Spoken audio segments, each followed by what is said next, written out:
Good afternoon, students. Today I am discussing about ideal properties of suspenders.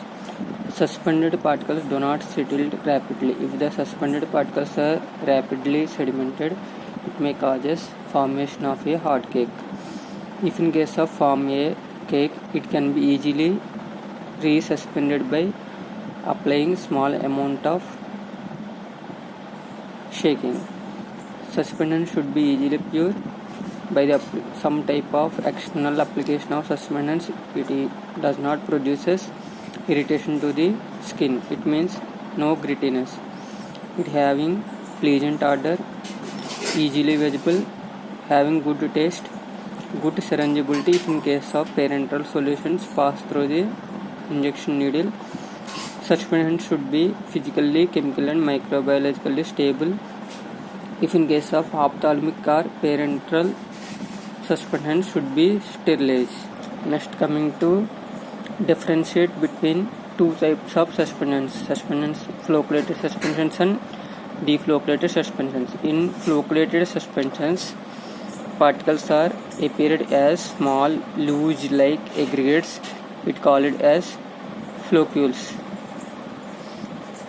These are sedimentation is rapidly formed. If in case of deflocculated suspensions, particles are appeared individually, the rate of sedimentation is slow. When coming to appearance, flocculated suspension is appeared as unsightly appearance. It appeared as some sediment like. If in case of deflocculated suspension, appears pleasant appearance. Supernatant layer is clear in flocculated suspensions. Supernatant layer is cloudy in deflocculated suspensions. Particles are appear loose aggregates in flocculated suspensions. Particles are adjusted single in or separately in deflocculated suspensions.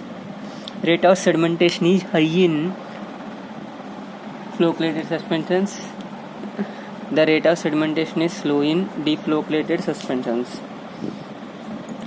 Floccules are sedimentation is contains loosely packed substances. If in case of cake can be formed easily redispersible. If in case of deflocculated suspensions, particles are closely packed and it will form hard cake. It cannot be redispersed by applying moderate shaking. Next, bioavailability of flocculated suspension is high when compared to deflocculated suspension. These are the differences between flocculated and deflocculated suspensions. Thank you.